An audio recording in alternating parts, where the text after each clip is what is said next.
Yo, what's going on? Y'all know what it is. It's your girl, Ash, of course, the radio queen pin of media. And I am live right here with the Gumbo Show. We are the gateway to entertainment, success, and greatness. And I keep greatness in the building like the Kingmaker who is joining me today. I would like to say shout out to the Russell Innovation Center for Entrepreneurs. We are live on site at the Russell Center today. You can find them online and find out more about what they do. But thank you guys for allowing us to be here. So I'm going to jump right into this amazing interview today. I have a special guest in the building, my amazing friend, mentor, manager, whatever you want to call her, all that great stuff. But she's just a great person in general. So I have the Kingmaker I'm presenting to you guys. So hello. Thank you for having me. Finally. I know, right? I feel like everybody else had their interview from me. Like we finally did this. That's cool. No, let me tell you. So, I've known Jess K for years, We just did an interview like 2 weeks ago. Really? And she was like, I just feel so honored. Like, you're supposed to do this so long ago, so I get it, That's how I feel. I feel extremely honored that I'm here. I recognize who you are and what you do for people in the entertainment industry specifically, but not just in the entertainment industry. So I am very honored to be here. So thank you. Yes, you're so welcome. So I'm not going to change up much on our format. The typical question that I would ask when opening up my show is, tell me who you are, what you do, and how long you've been doing it. That middle question is kind of cliche for you. So tell me who you are and tell me what you stand for. That's a great question. Because a lot of people hear the Kingmaker and they don't really know what that means. But, so tell me what that means, in your form. I'm so happy you pointed that out because it's one of the reasons I use it because it makes people stop and ask a question. So it's an opportunity. Exactly. So the first question is who am I and what I stand for? Is that right? Okay. Absolutely. So a Kingmaker in its most fundamental is a power broker. So someone in the service of a kingdom, queendom, organization, country that creates and empowers leaders. And I've been doing variations on what I do for over 20 years. Okay. And I know I don't look at them. That's right. So, but what it taught me, what that process taught me, and I used to work with individuals. Yeah.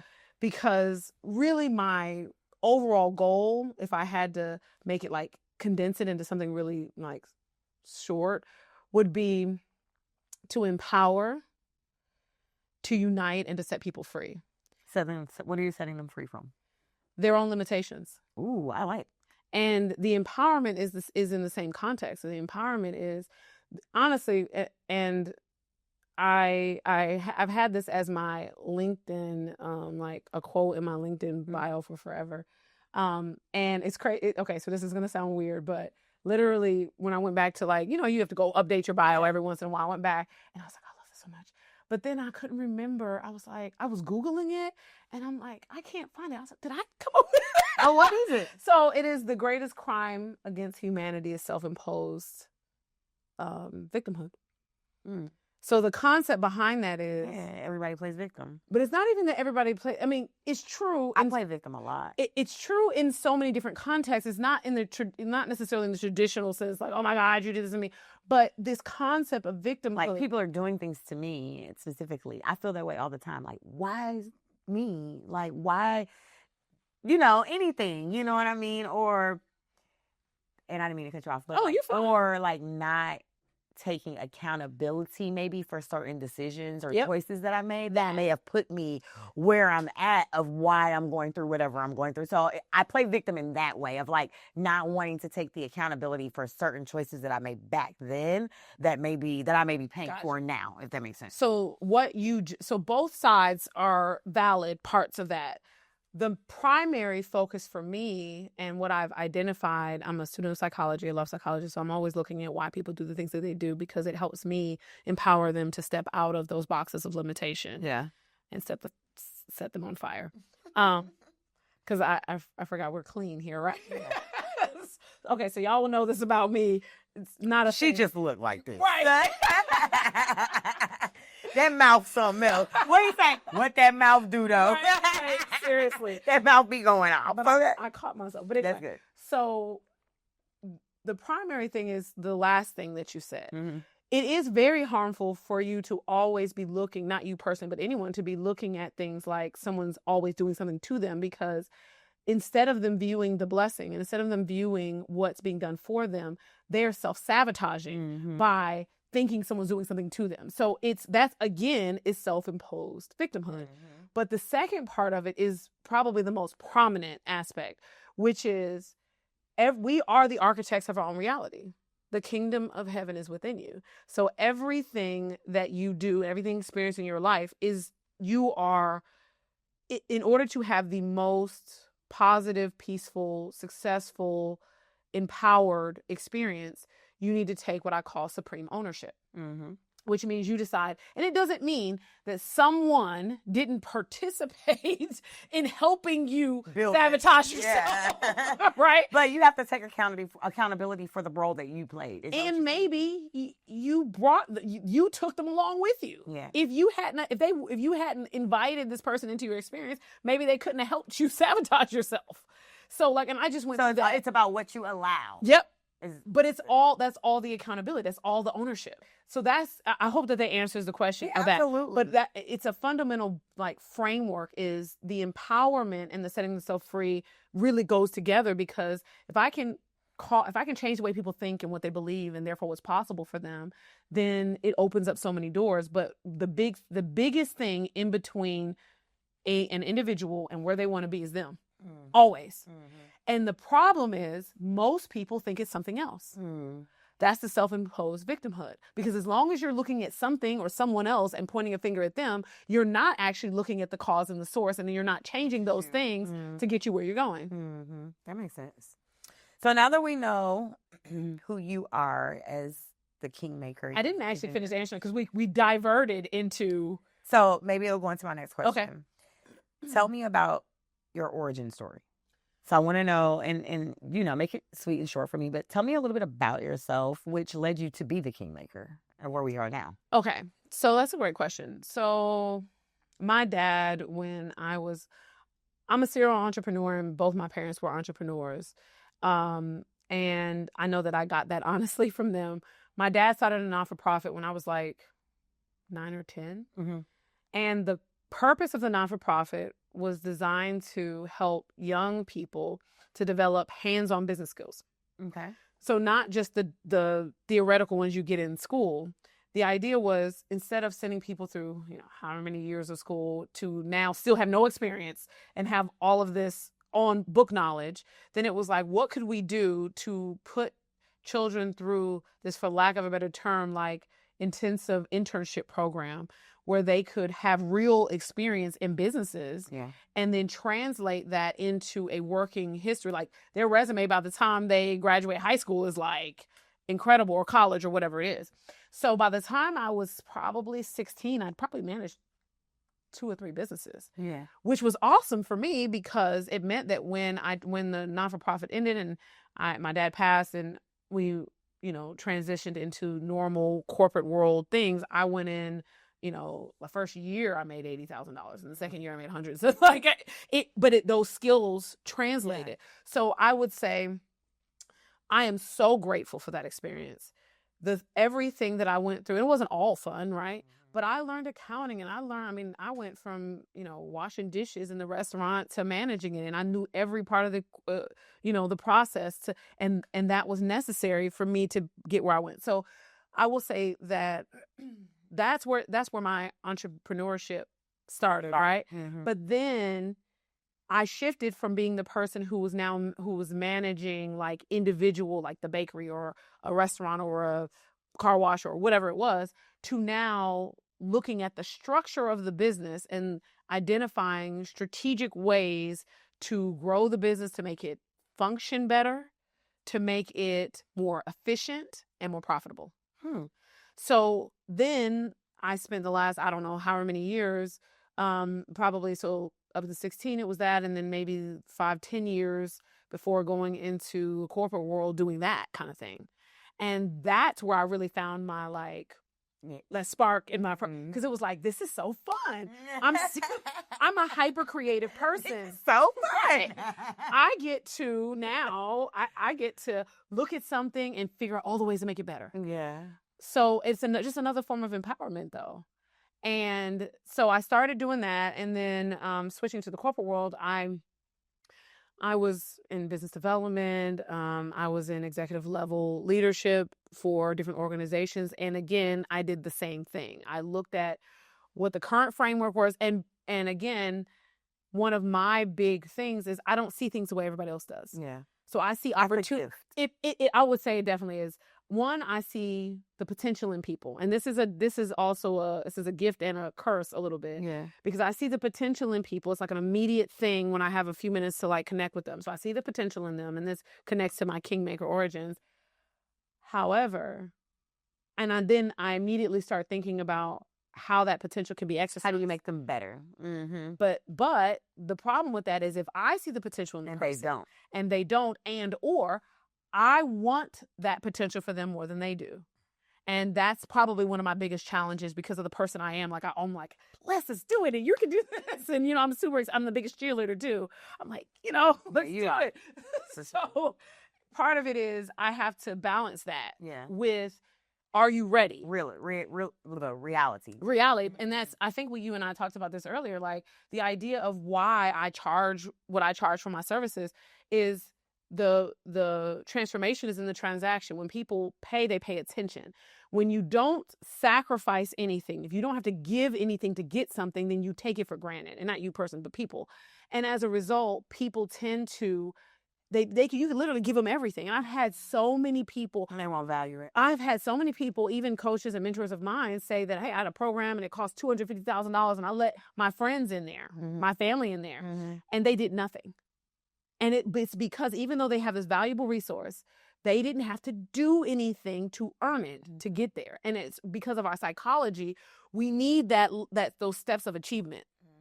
So it's a double-edged sword there. But moving into like really establishing the Kingmaker Enterprises, a mentor of mine, almost a decade ago, because of my relationship with my ex-husband, called me a kingmaker. And I didn't know what it was. I actually had to Google it. So I went and Googled it, and I was like, this is me. And it's not just me as it pertains to this relationship. It's me in life. So, and then it just resonated with me. So I was like, I'm going to use this. So then I created an entire company around it. And then I created all the rest of the branding, darling. How long has that company called been? How long? When did you start going by the Kingmaker? Like officially? 2000 so about 8 years now. 8. Interesting. So that's where the name came from. But then I started doing my branding around it. And I'm just explaining this for a moment. I have the TKM global marketing firm, and one of the companies in it is called Brand. So now for everyone watching this, you're no longer allowed to say brand. It is officially branding with like a British accent, like your Corella DeVille, okay? And we're branding. We're branding, darling. We're branding. So my brand, it just developed from there. So I did a lot of different things. And what I was saying earlier about working with individuals. So in the very beginning, I was working with anyone I could empower. Yeah. But what I realized is, and now I focus on leaders, people who will empower, people who will inspire, people who will transform the world. Because the individuals, a lot of times those people really just want to make themselves better. And that's cool. And there's things that I do that they can benefit from. But I really want to connect with people who will pay it forward, who will take what I do for them and do it for someone else and take it and really change the lives of other people. That's like super important to me. So I've like niched down my clientele to work with people who are going to make an impact. Yeah. And to really make a difference in the world. So that, I think that sort of answers your question. Yeah, absolutely it does. So moving into the next question, I would like to go ahead and talk about what inspired you to launch the Way of Kingz talk show? My last relationship. So you're going to have to actually come to the show in order for you to get more details on like the specifics of that. But the long story short is my last relationship showed me a few things about myself that I was doing incorrectly in terms of choosing partners, dating, And and it also opened up a door for me to see what other women were going through with men in their relationships. And when I initially conceived the idea of it, it was supposed to be, it's a talk show now, but initially the idea was just to be a podcast. And my ex and I had a conversation, like on the end of him, like identifying like the area of his ways and, verbally taking accountability, etc. I'm like, it hit me, and I was like, we have to share this with other people. Like, someone else, there's other men out here that are doing X, Y, and Z, and they need to learn what you learned. So not that we have to tell them exactly what happened, but sharing the story of how you overcame this or how you see this different, that would be awesome. He was like, I want nothing to do with it. And I was like, okay. So I did it anyway. And in the beginning, I was literally just telling anyone I met, I was like, I'm starting a podcast. And it's called, I don't even know if I had the name then. But I was like, and it's designed to develop men, because manhood is a skill set. It is not a given. It has to be cultivated. It has to be developed. And there was the response that I got from it was like overwhelmingly positive. And then one day I met Headcrack, and I didn't know who Headcrack was. Mm-hmm. And we were just talking, and he was like, oh, I used to be in radio. And I was like, oh, cool. So I'm like, radio, podcast, it's sort of kind of the same, right?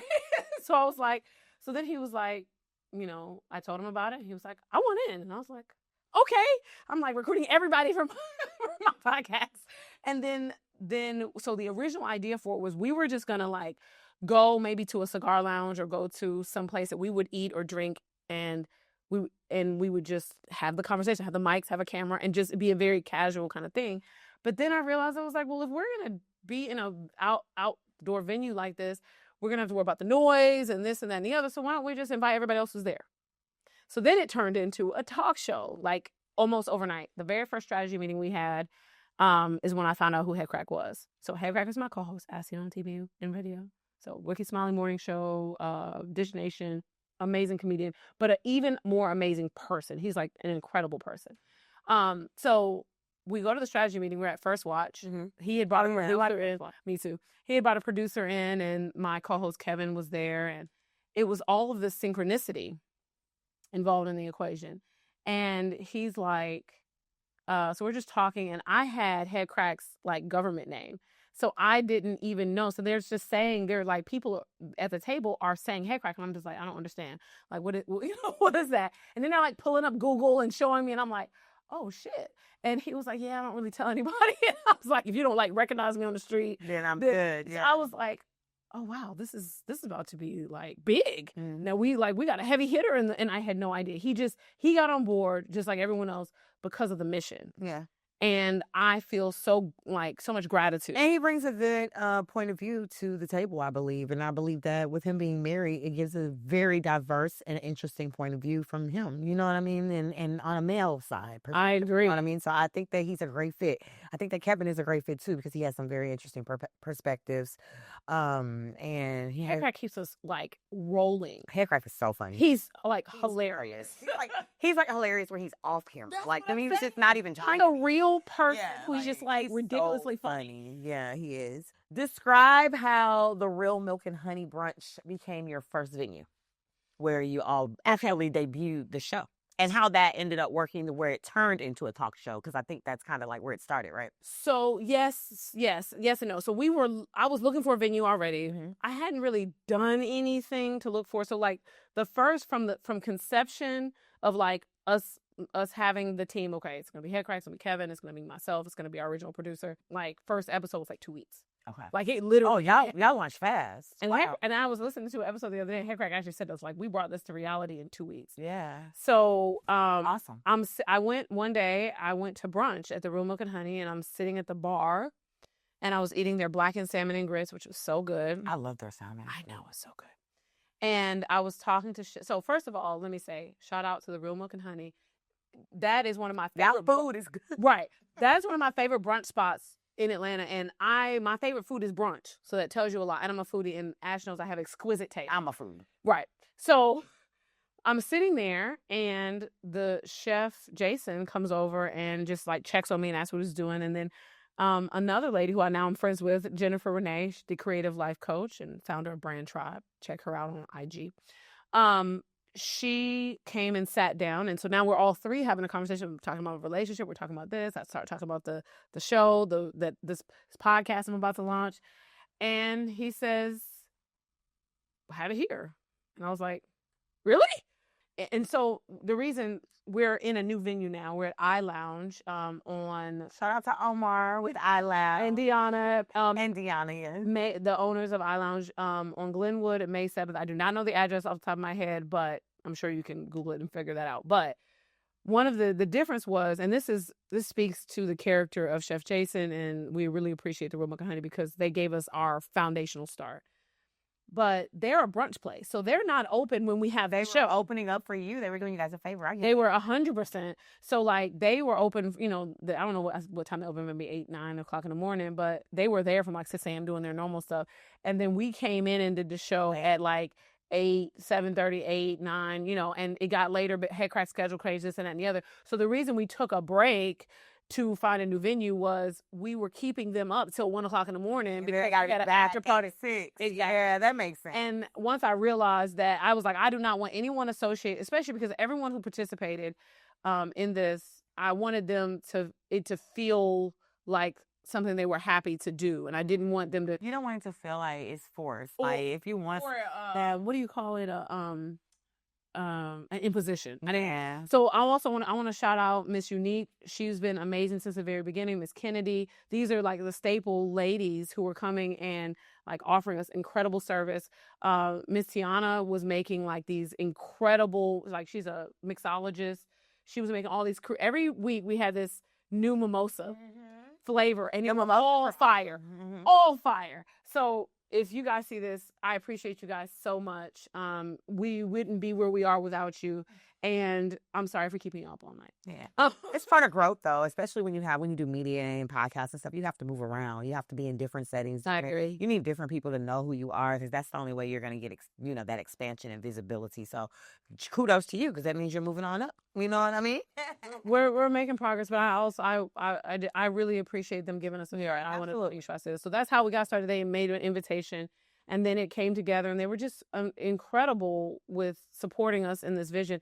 And I want to say that Deanna, I talk to her like every other day or so. Her and Omar are incredible at R.E.A.L. I don't know Deanna. I've spoken with her, I think, once or twice, but I don't know her like that. So, well, I will say, because Omar don't answer the phone. He do not respond to text that. He takes like the next, except I don't have that for Ash too.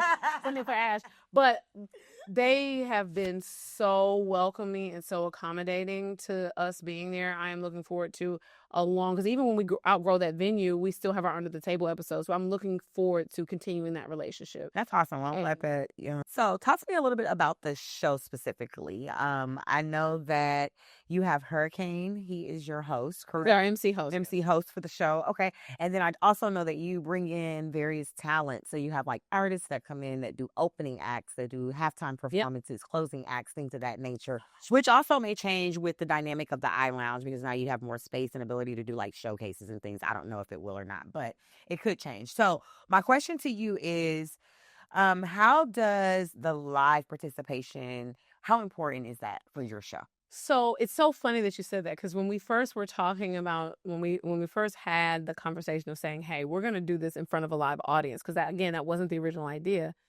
Kevin was like, he didn't know how he felt about it. But then after the first episode, he loved it. But what happened was, and he's a business owner. So Kevin is a business mogul and investor. So he has been very successful in doing what he does. And part of that, for business owners out there, tip is ask your ideal client avatar what they want.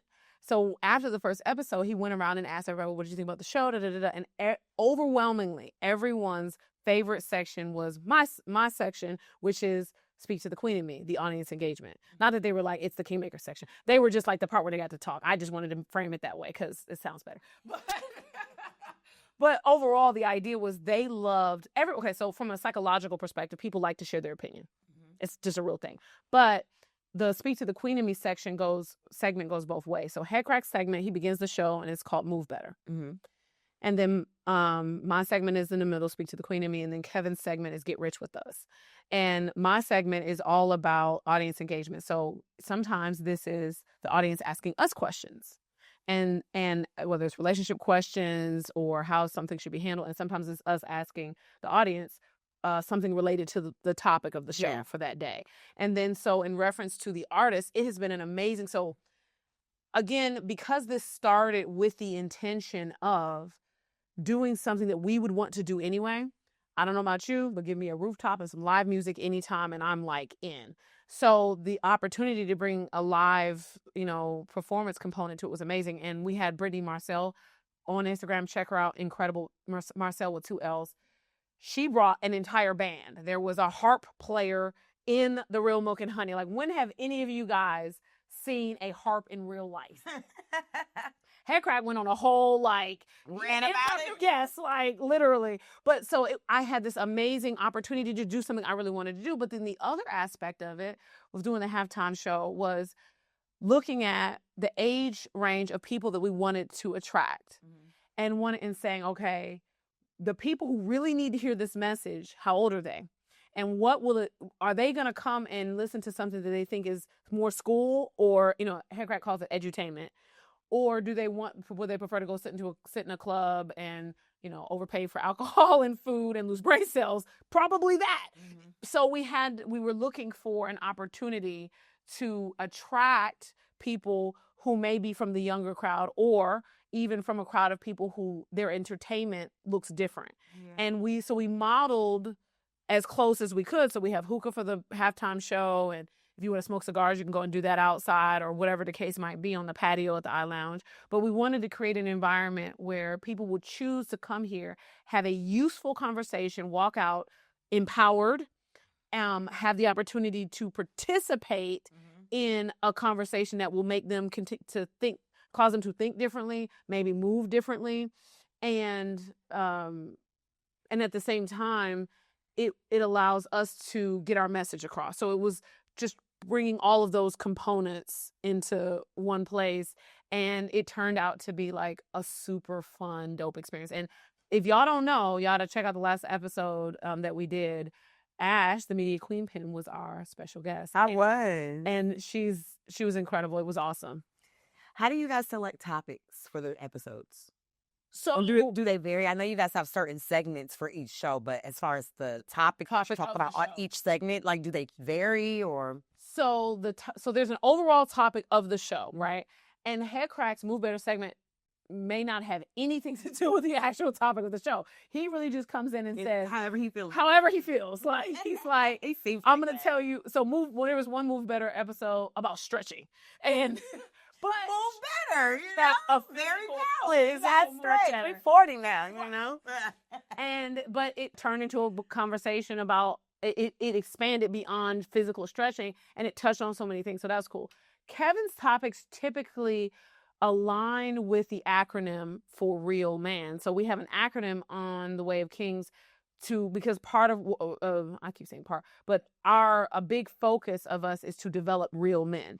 And R.E.A.L is an acronym for responsible and reliable, earnest and trustworthy, accountable, like we talked about earlier, leaders. Mm-hmm. So a lot of what Kevin talks about deals with touches on some of those topics, but his Get Rich With Us segment is really cool because he came up with the name himself, especially because of who he is, being as prominent and wealthy and stuff as in the success he's had in business. It's a cool double entendre because what he's really saying is how do you translate wealth and riches into every aspect of life. So rich and poor communication. Mm-hmm. So there's a lot of really fun aspects of that dynamic. The actual topics of the show usually I come up with, and they're based on we're building towards something. It's an introduction. So what is a R.E.A.L man? So we know that our goal is to develop R.E.A.L men. So the first thing we had to do was talk about what that is, right? Establish that. Then the next episode we talked about what it isn't. What's the opposite? What's going on out here that justified us needing to do this? Mm-hmm. So and we call that silencer syndrome. It's a whole thing, and also an acronym. The third episode was about what the solution was. Mm-hmm. And that one is called Every Leader Needs a Village. And that was a really dope episode. Then the next one, I think, and don't quote me on this, I think was Communication and Transparency. That was episode 4, which really deals with what type of relationship you have is really kind of irrelevant. Like, there's no right or wrong to if you want to date 5 people or you want to date 1 person, or if you want to be married or you want to, not be married, or whatever it is. Mm-hmm. Like, I'm not a religious person. I don't subscribe to any of those confines. I believe that if 2 people are willing in agreement and their relationship is empowering, adds value, sets themselves free, I'm good with that. But the one thing that's a non-negotiable, whether it's in the relationship or even in dating, is communication and transparency. So you can't go up to someone knowing, even if you're like bisexual or whatever the case might be, or you know that you want to have date multiple partners, but then you date someone for making them think that they're the only one, or that you don't only want to be with them. I get it. Or you're doing it for a certain period of time. Like, you've been dating for a couple weeks and you're like, okay, so, or either they're finding out because you're not telling them up front. Cash Coach, one of our team members, came up in one of the first episodes and was like, niggas just be out here lying. So just be honest. And he has an untraditional relationship style, but he's an example of, you can have what you want, but men are afraid that if they, and I've had so many men tell me this, they're afraid that if they tell women that they are not, that they want to have multiple, that they're not monogamous, that they're going to lose their chance. So they would rather waste that woman's time, hurt her, just so that they don't get rejected. Yeah, you heard the new Weekend and Party song, right? No. I'd rather lie than to lose you. Oh, shit. Mm-hmm. That's exactly what the song says.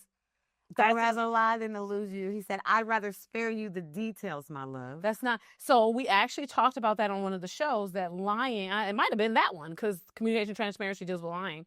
I think that was the Move Better segment, was about lying.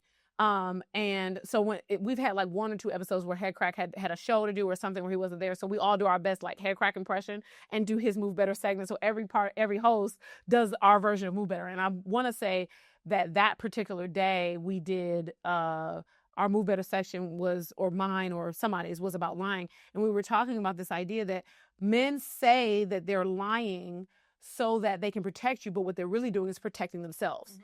But by them saying that they're trying to protect you, they justify the behavior in their own minds, and it makes Future. He don't do that.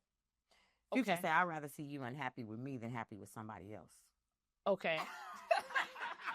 He told you what it was, straight up, okay? He said, I want you to be miserable with me before you ever think about being happy with somebody else. So what do you say to that? There's some aspects to that I respect. I respect that he's so dedicated to that he would not want to lose you.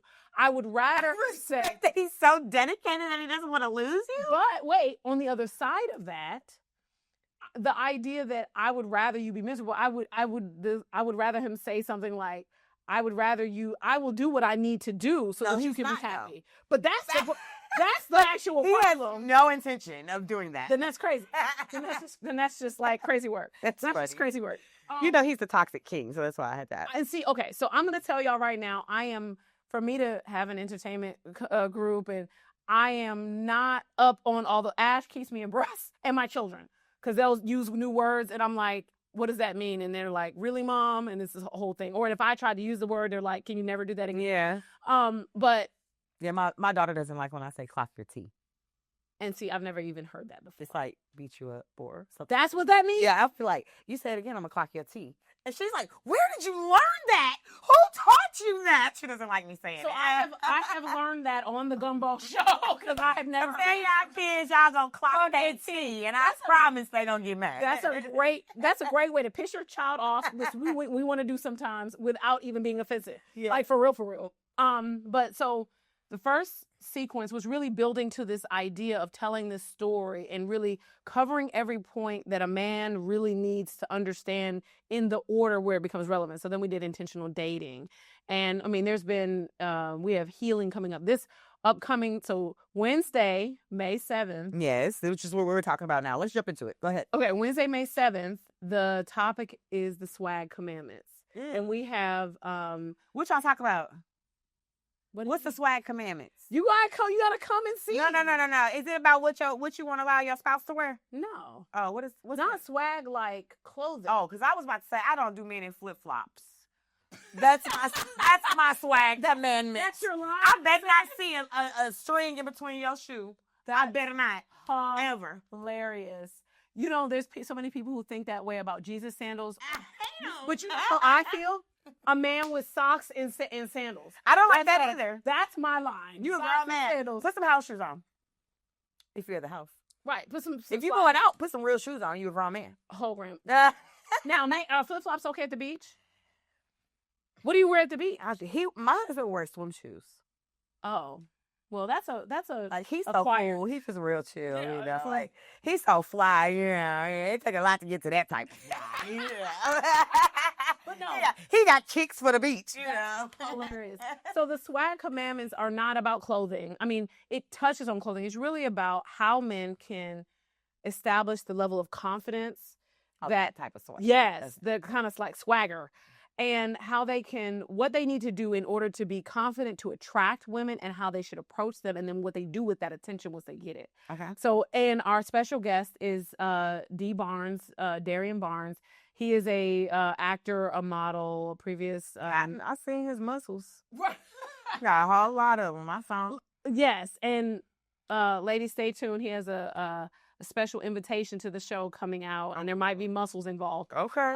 But he is going to help us convey the swag commandment. So that's going to be super dope. But then it's like based on the foundation that we've created. Now we're like, all right, now that you understand these base things, how do you go about approaching women when you want to, you know, communicate with them? And then what's the purpose of you?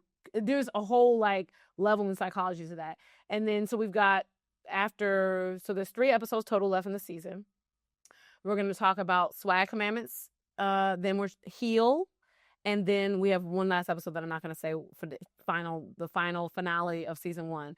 Season 2 is actually based on, one of the episodes was called Rites of Passage. I don't know what number it was. So we talked about the rites of passage to manhood. So when I'm talking about the show a lot, I tell people that when I say manhood is a skill set, and it used to be where men had to complete rites of passage to become a man. It wasn't just like, it was like you had to slay a lion or something, and you were considered of age until you did this thing. You went on this spirit quest, you went this, you know, whatever. And now it's just like, okay, you're 18, you're 21, you're 25, you're 50, you're a man. When in reality, they have not necessarily gone through those rites of passage that really qualify them as a man. So one of those episodes we did that. So it was the rites of passage, the 12 commandments of manhood. So we covered them generally, but all of the episodes of season 2 are going to be featured around each rite of passage into manhood. So it's going to be a super dope season.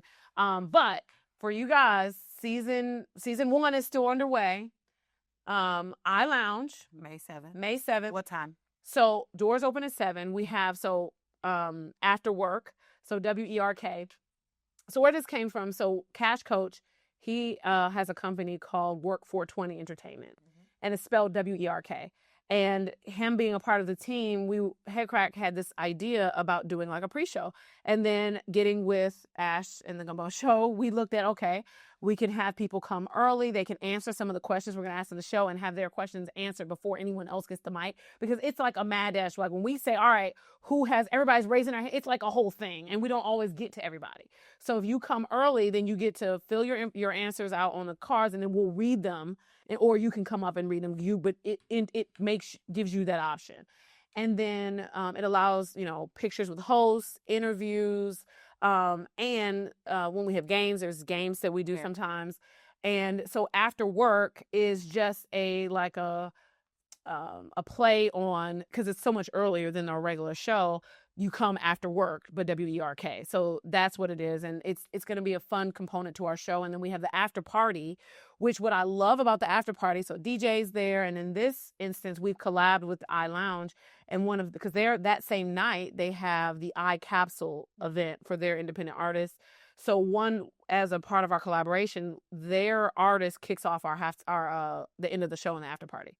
So they perform, and then the after party, what it has looked like is, which has been amazing, people sitting around and continuing the conversation of the show, because we only have so much time. Yeah. So then now, but my goal is, are you thinking about things that we're talking about? Are you thinking about it differently? Whether it's you're having a debate over here, or you're like, man, I like this, or whatever, those conversations are a much more useful thing to be sitting around in the lounge in the club talking about versus nothing where the music's so loud you can't even hear each other talk, which is most of what's happening. So it's a really cool component. Did that answer? Yeah, absolutely.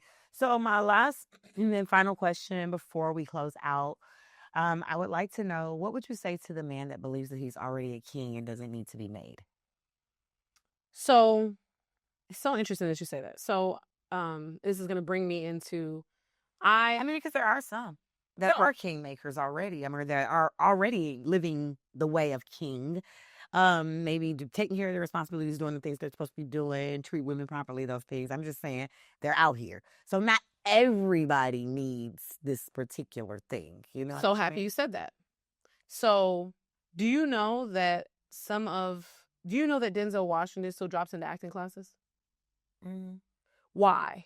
He is one of the greatest actors of all time. Let me rephrase my question then. Why would someone that is already considered to be a king want to learn from you? And why would but I like the original question. The original question was, what would I say to that person? Yeah.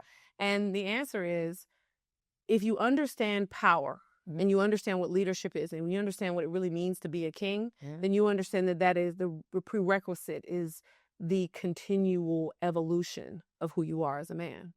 So just because you have checked this box and this box and this box, great, amazing, yay to all the great men. But number one, come to the show and share your knowledge. You should be participating if you are that person. And if you are actually a responsible and reliable, earnest and trustworthy, accountable leader, then you should be leading some people. So come be a guest on our show or come participate from the audience. That's number one. But number two is as brilliant as you are is what you do, as brilliant as Denzel, as brilliant as Michael Jordan, whatever the case is, we're always have the ability to evolve and grow. And to me, and we actually talked about this on the show of like what makes a man high value. And everyone was giving their answers. And my answer was a man that is constantly evolving. If I have a question. Yes. What about the women? What about them? Just generally speaking? I mean, women need to do their part too. Like, women need to evolve. They need to meet the man halfway. They need to do certain things. So, okay. So women can't just be given an exemption to not do anything and sit around and rely on the man to do everything. That's not the way. Okay. You know what I mean? There is nothing in our framework that suggests that. So let's be clear. This is just a show. It's just like if I created a show for women. But you never say anything about the women. So that's why. You know why? Why? Because, and this kind of deals with, and it's going to come to a crescendo for our final episode of the season. So I don't want to give out too much. But the idea is really that, and this is actually the frame when we put this on, it's like you go on the Kingmaker Enterprises / Way of Kingz. There's a description that talks about like the show. And one of the things that I said, even when I first met you and I was at your birthday party and I got up and you gave me the mic, but I had a salmon roll halfway stuffed in my mouth. And I was explaining to the audience about the show. When the foundations of our communities are supported, guided, nurtured, and accountable, the rest of everything else falls into place. It does not mean that there are, just like earlier, you taking supreme ownership does not negate someone else's participation in your journey. But one of the things that we talked about on the show is how there's a lot of conversation out here now, especially in the red pill community. What do you bring to the table? And our philosophy is a woman is the table. So I'm asking because it's a lot of women that don't even date men no more. So how they gonna have a kingmaker and they need a queen maker? So no offense, y'all. Y'all do what y'all do. These are the realities of the life that we're living right now. So the principles that we teach are not, and Kevin does a really good job about this. Kevin makes everything universal, right? But even if it's not universal, if you're listening to something and somebody's talking to a man or talking to a woman and their principle is relevant to life. Then so it doesn't matter who they date. Now, I will say, for the Way of Kingz, our primary focus is heterosexual men. I do not have the knowledge or expertise of the dynamic of that situation. So I'm not speaking on that. Because I'm thinking about the episode that I was on. We was talking about gender roles. Oh. How do you define that? Like when you got two women, it's like, ain't no big ass little you take trash out there, sis. But you know what I find interesting? Yeah. And this, to me, deals with not only our psychology, but even the goal of relationships like that.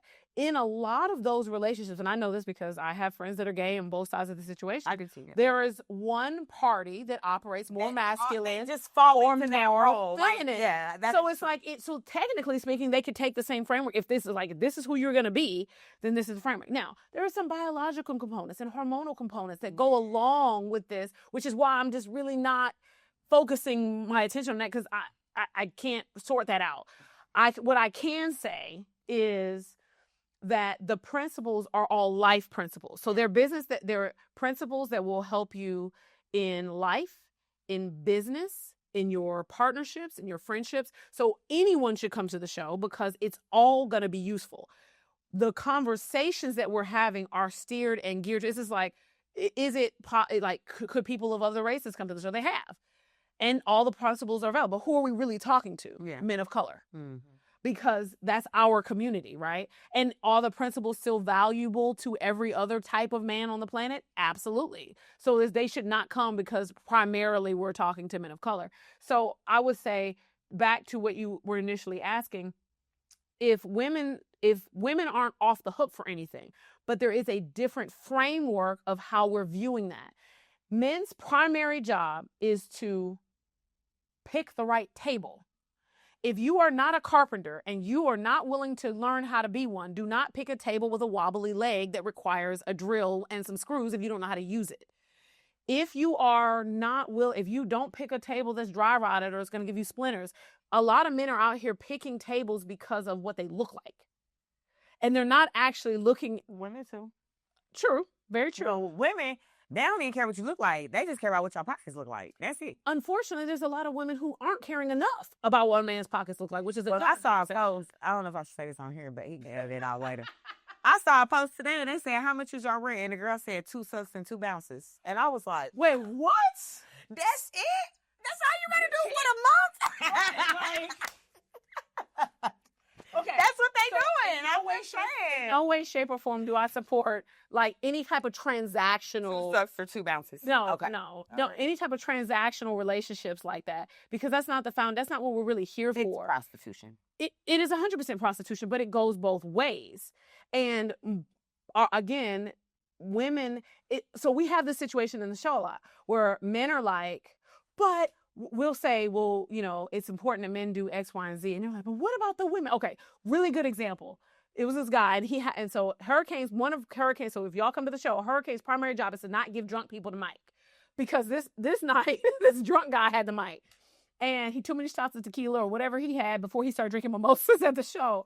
And he's like, I feel like, he said, I feel like you're being defensive. And I said, okay, about what? And he said, well, you said that you would like a man to anticipate your needs and help carry the groceries in the house or something. I think that's what was the example. I do remember him. I was there. Right. And then so I'm like, okay. And he's like, well, I can't say that. And I'm like, do you want a woman to help you carry the groceries in the house?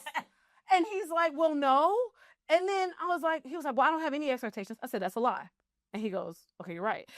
But my point is, there's a lot of conversations that come up where men are immediately triggered into, well, she didn't do her part. And it's like, we're not talking to her. We're talking to you. Can you take supreme ownership of where you are and how you got here? So it all comes back to the same thing we began with you saying, I'm not going to be a self-imposed victim. I'm going to take 100% supreme ownership of everything in my experience, even if it means I picked them on the table. So do you think that some people would say that your talk show is the result of a relationship gone wrong? But if they want to say this, they can, but that does not change the message. But in reality, the reason I ask that is because I think people will probably look at it like you're just targeting men instead of like people in general. So like, do you think that would be that people would say that the reason you chose the specific lane is because you've had bad relationships? So let's look at this in a general thing. I'm the kingmaker. I am not only the Way of Kingz talk show. I have one lane that's dedicated to men. I also have a group for women called Thrive. So this is just one thing, one avenue that is geared towards giving attention somewhere that it needs. So people say, well, say that word. You have dropped a couple of bombs throughout this. Did I really? Yeah. Okay. So we're here. Fuck it. So people can think whatever they want. We're here, we're on a mission to, and if people want to focus on something that they think will deflect from the purpose, the empowerment, And real message. the message, then they are missing out. Yeah. Because anyone, especially in the public eye, people are going to have opinions. Yeah. That's why I'm asking, because I'm just thinking about how it could be perceived and how people would think. And that's your job. You're in the media world, too. You have Ash, the media queen pin. It's your job to look at that. And I'm saying it's okay, because as long as they show up and as long as they participate and as long as they hear, because even if they say, well, she just had a bad relationship, that's what she's talking about. So first of all, no one creates an entire show because they had one bad relationship. That's true. There was patterns that led up to not just my relationship, but talking to so many women and people and men. If you look at every impactful thing that's happened in your life or my life or, anyone who's watching this, a lot of it came from something that you experienced. Not only something you experienced, but you had to be done enough. What Ash says all the time, over it. Like, you had to get to the point of no more. Well, I mean, I started a whole business because I was told no. But if you look at Oprah, did the same thing. Michael Jordan did, Eminem. Like, if you look at the people who've really done amazing things, it was because something that would be considered, not pleasant, negative, whatever happened to them. And that was the catalyst of their success. So anybody can play whatever the hell they want to. This is part of the catalyst of my success. Everything that I go through, and this is part of me and my brand, is this idea of I take everything I learn and then I internalize it and then learn how to communicate it to positively empower other people. So I learned something from the experience and I said, great. Now, how do we make sure other women and other men do not suffer in that same cycle? And we come together and we talk about it in an environment that's, that is conducive, and we get perspectives from the outside, from the audience, and we allow people to ask questions, and we together evolve, and men start to identify and understand that they do have a purpose in their relationships and in life.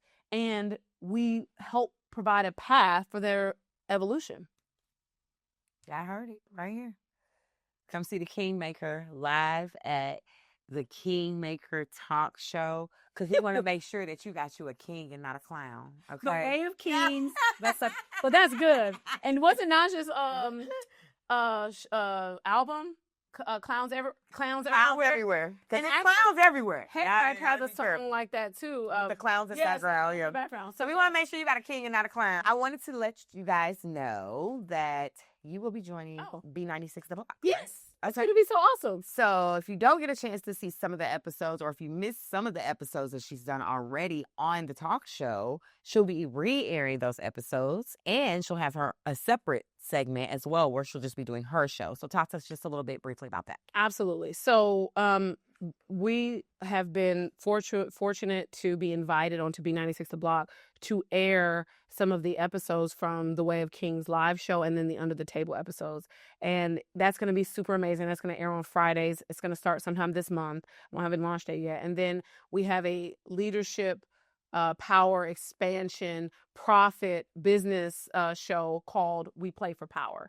So both of those shows, and that's going to be Monday through Friday from like 6 to 7 p.m. So you're going to be able to listen to this show and really understand what I do for companies and business owners. I'm going to be interviewing business owners. So if you're a business owner out there and you'd like to be featured on the show, hit me at I Am the Kingmaker Queen on Instagram. Now, really quickly about the Way of Kingz show.